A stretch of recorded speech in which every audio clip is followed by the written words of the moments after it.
Hi, how you doing? This is Mississippi Jeff and the fabulous Mississippi Shakedown. And you're listening to the Australian Spectrum Show. And welcome to the Australian Spectrum Show, a radio program that celebrates the wonderful spectrum of talented musicians and performers that we have here in Australia. This is the Mississippi Shakedown QLD special with Jeff Cripps. Jeff Cripps, it's so wonderful to have you back on the show again. Since then you've moved to Queensland and reformed the Mississippi Shakedown locally up there, and you've released this new exciting album. Now, what have you been doing about promoting this new album for Mississippi Shakedown? Just usual things, mate. So you do the ubiquitous Facebook, like we've got lots of stuff, and of course the album comes out on Spotify. So we've got the whole 6 albums out on Spotify, but the new one's out on Spotify. And of course, you can go to the famous Bandcamp for all those sort of details on there. But basically, and we've been doing sort of gigs around the place. It's a whole new thing, Ross, as you know, because the first 5 albums in Mississippi Shakedown while I was in Sydney was like hard form sort of CDs, and now with the new digital format, we're not doing hard because we don't sell CDs anymore. Most people don't. We might sell like 1 or 2 CDs a month, but that's just the way it is because cars don't even have CDs, Ross, as you know. Yes, they do. We've got to go to the 21st century, but that's okay. And I got some friends like sort of April Atkin has sort of helped me with some stuff, how to do a digital CD, and so it's all been quite good. We've got another album coming out, sort of not soonish, but probably next year, whatever. Yes. But now I've got it under control, and I should know how to do it now, Ross. I'm a lot smarter now. Yes, it is a whole new world, isn't it? And of course, as you say, cars don't have it, and people just don't buy CD players anymore. It's sad. I've got a couple of thousand, including every one of the Mississippi Shakedown albums. Oh, you're a good man. My best new friend. Yes, but look, it is a digital world, and got a Bandcamp site. Yeah, Bandcamp site, and then the Facebook site and whatever, Because Facebook is Mississippi Shakedown still, Yeah, that's great. But with the digital thing, it's not such a problem. Like, it's an issue. Well, it's not an issue. It's just a new way of doing it, But having said that, it's enabled me, in the old days, you might have to sort of send a CD overseas individually to different DJs. Like, I've got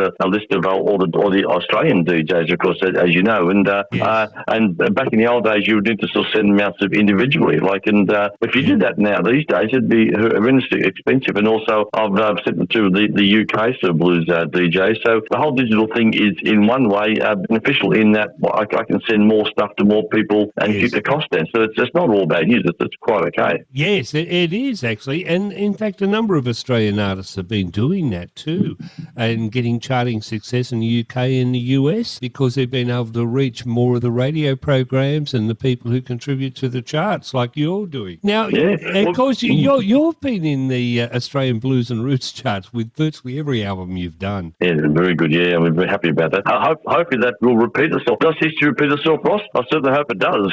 Yes. Look, Jeff, I think we should go to another track now from this wonderful new album of yours. Mississippi Shakedown Queensland is the album, self-titled. The song is As Something Comes Into My Mind after these important messages, folks. Jeff Cripps, now Mississippi Shakedown, brand new album out. Mississippi Shakedown QLD is the album title. Now, where did you record it and how you go about recording it, and who's in the band and played on this album you've got? Okay, well, as you know, Ross, I had a recording studio for about 25 years, so I kind of know what I'm doing. Like, I've done recorded 300 albums or something like that, whatever. So when we moved up here, I had absolutely no interest whatever to do anything recording. So I sold my whole studio, everything in Sydney, and moved up here just to retire. And of course, after a couple of years, I said to the wife, I want to play slide guitar again, So I said to her, look, if I can teach you drums, I'll teach you 5 grooves on drums. You can be my drummer. We get a bass player, and bingo, away we go. She goes, yeah, right, So after about 6 months, she was good enough to sort of rehearse, and we started playing and whatever. We've done about 100 gigs so far. So she's down the line. That's right. So it's all good, But the what was going to say? So Jan, your wife, is the drummer in the band. Who's your bass player? That's right. Yeah, well, the original bass player was Pete McDonald. He's just a guy that we'd sort of met around. But then now it's Low Down Louis Cheng. Right, yeah. Low Down Louis Cheng. He's a great young fella. I said to him once, I mentioned George Harrison, and I looked in his eyes. I said, do you know George Harrison? He goes, oh, I think I've heard of him. Mate, he's 25 years old. He doesn't, and he just, some of the things like, don't crack a Monty Python joke with Louis. He just doesn't get it because he's so young. So it's just wonderful. But he's a really good bass player. We're so lucky to have had him, you know. But basically, we record in the bedroom. I had to go and buy some new mics and this, that, and the other. But I mean, fortunately, with our sort of stuff, I like to record pretty lo-fi and everything. So we just record in the bedroom. And then we had on the album, we got Don Hopkins came on the first song. Could we get married real soon? You know Don Hopkins. Yes, Don's been on the show. Of course, he won the International Blues Challenge some years ago with Dr. Don's Double Dose. Yes, that's right. And we've had Don on our previous album. We got Les Albin, local band as well. So he's on harp. We used to have Ron King, of course. I mean, him as above. It was with our 5 albums, so beautiful to have Ron King, but just logistically impossible to have him on there. And we got a guy called Kirk Steele on piano on one song. Kirk Steele used to be with Slim Dusty for all those years. So I didn't know, and he's a great. So so we just because there were some songs rostered. You go, okay, got a couple of guitar things. You got bass and drums. It just needs another colour, and that's when you either need sort of we've got piano accordion, sort of Raikuda on the album. And so a few things. Just certain songs work well with extra instruments. Yeah, well, it's interesting you've faced the challenge of, like so many independent artists, resetting yourself up for this digital world and recording and things like that, because you're a multi-award winning record producer from the days at A-Sharp Studios over there in the eastern suburbs of Sydney. And, of course, the studio's still going strong. But as you said, you had recorded so many artists in your studio that I've had on my show over the years. And, of course, now to retire from that and not have all those bells and whistles around you and flashing lights and faders, and then to reinvent yourself again like so many independent artists for recording yourself better. But it just sort of killed me. I mean, Ross, I had like 30 or 40 mic stands, so 30 microphones, I had 100 leads, I had sort of this, and I can't hear, sell it all, and all of a sudden, I need to buy 2 mic stands. Oh, I need to buy 3 mics. Oh, I need to buy 5 leads. I'm going, oh man, I had 138 of them back in Sydney. Oh, God. It's pity you didn't have the foresight to take a few with you. But anyway, you've obviously set up well and, of course, made a wonderful recording. I think we should go to another track now from this wonderful new album, and this is One Pay at a Time, coming up after these important messages, folks.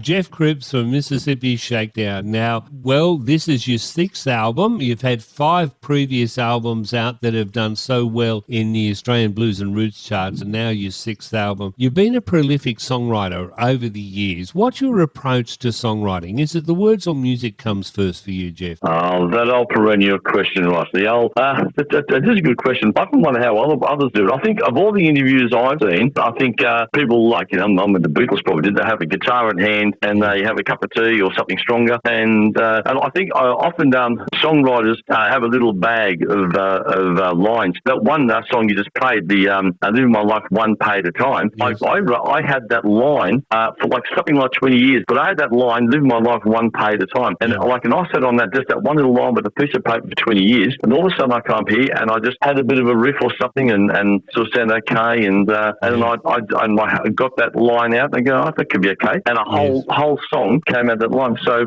first things first, most songwriters have a little bag, or probably these days mobile phone or computer, of little sort of sayings or little snippets or something like that, And but basically, I think most guitar players or most musos, back in those were in bands. I don't know what rap artists or those sort of guys do, but or modern artists. But basically, I just even Taylor Swift, I saw the doco, I know she just with her piano and doodles and sings or whatever. So that kind of thing, I thought there's only one song I think that and you caught me off guard, I can't remember what song it was, but I think I only ever wrote one song where the lyrics came first, and I added that, and I don't know, how would the Bee Gees write songs, the whole instrumental thing, the song first, and then they go back and do the lyrics? Oh, really? I think I made, that freaks me out. Yeah. But I think I've only done that once. So it's just a strange one. But generally, most, like, Kevin Boyce and most guitar players sit in the lounge room with a fag and just sort of start playing, and something comes up, Yeah, well, look, you've got a great body of work there, Jeff, across your albums. And I got a great body, Ross. I got a great body, period. Right, yes. Yes. And look, it's wonderful revisiting your catalogue. Of course, I've featured the previous Mississippi Shakedown albums in the past, and it's so great to revisit them tonight on this show for the Mississippi Shakedown special. But I think we should go to another track now from this wonderful new album of yours. Mississippi Shakedown QLD is the album title, and the song is Temptation. Coming up after these important messages, folks. Jeff Cripps, it's so wonderful to catch up with you again. I've seen you perform at the Sydney Blues and Roots Festival with Mississippi Shakedown. What have been some of the memorable and highlight performances for you over your long career, and both incarnations of the band? Well, you got that one there, because we talked a couple of weeks ago, Ross, and in preparation with this one, and you mentioned to me, and I'd forgotten that you were there at at Richmond. That was at Richmond, wasn't it? Yes, it was. Yes. Yeah, and so we were four-piece. Then we had Wayne Lefty, as a fourth member, and he was great because he was a really good singer, and he played harmonica. He's a good guitar player, and also played mandolin. All of which we had on our songs on our albums with guest artists like Ron King and things like that, whatever. And so when he came to the band, it was great. Like, he just added all that sort of different colours, and plus he has a great voice. And I was able then to do a lot more harmonies with him because I'd seen the one of him, like in one particular song, Even My Enemies Love Me. We did that whole thing, so two-part, and it was great to have that situation. And I remember that gig really well. We started out there, there's about 5 people. I went, oh no, here we go, let's know, whatever. And at the end of the night, I think we just a 1 hour set. I think there's only 1 hour, something like that, whatever. And the band played really good. I assumed that the sound was good, and that was probably us at our best. After that, it just all fell apart a little bit in that we'd been going, Mississippi Shakedown had been going maybe 7 years or something like that, and I was getting a bit restless and I thought, whatever. So I think we just sort of probably another 6 months after that, I can't quite remember. But it wasn't a whole lot of time, and then the whole thing I just stopped to go, no, it's getting too hard now. Maybe the gigs were getting hard to get as well, But I remember that particular gig, we had been together with Lefty for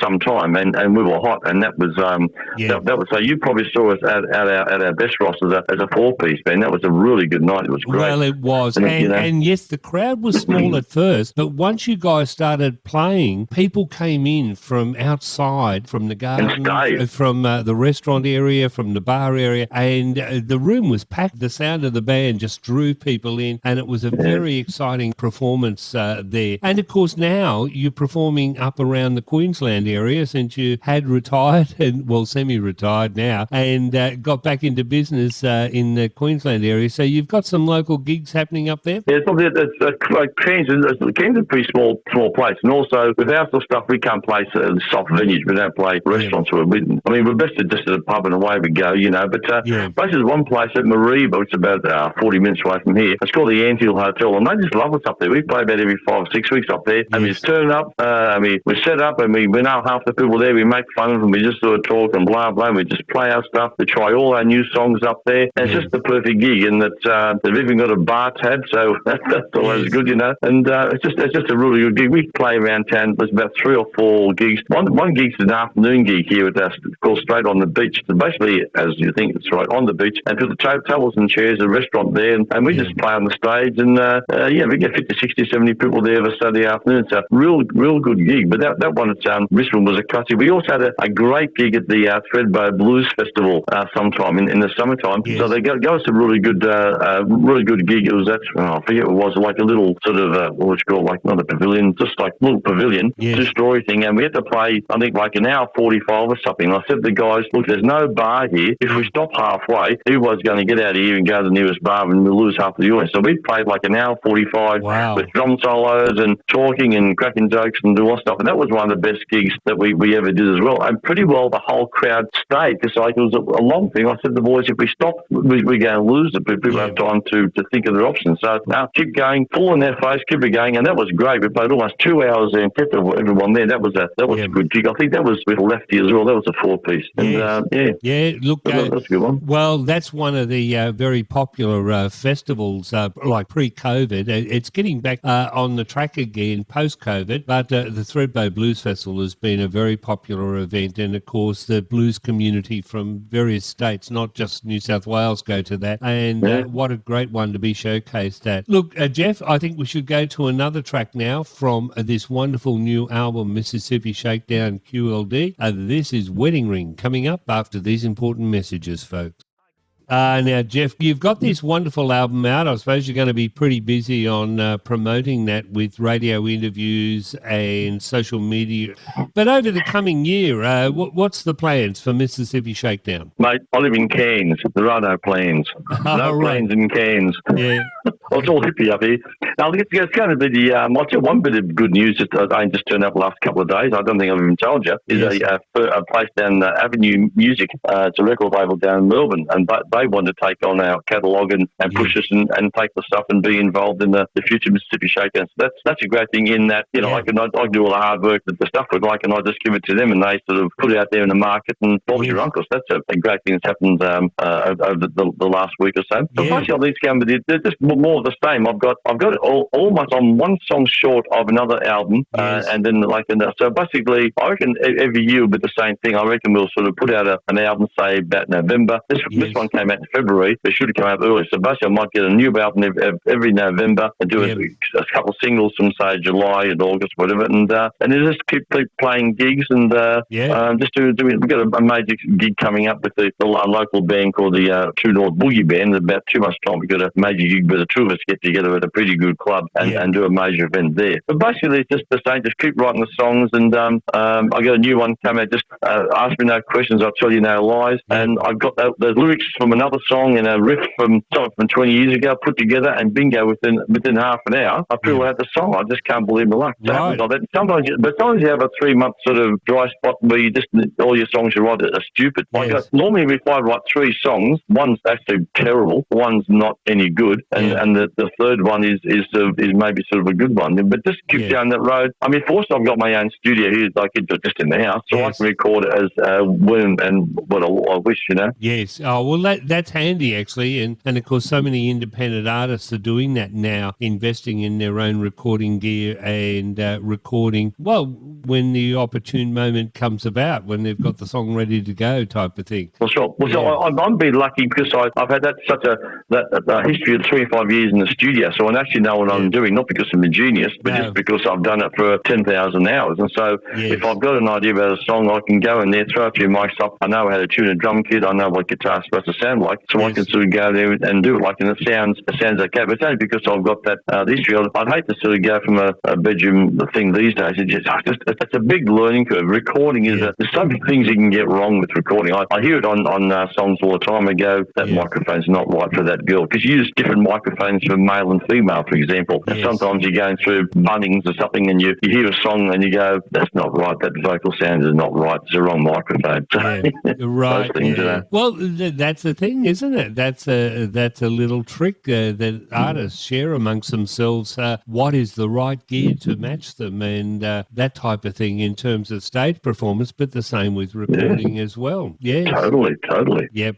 Look, well, good luck with all of that, Jeff, and we look forward to having you back on the show again at some stage with the next album. But I think we should go to another track now from this wonderful new album. This is Hucklebuck, coming up after these important messages, folks.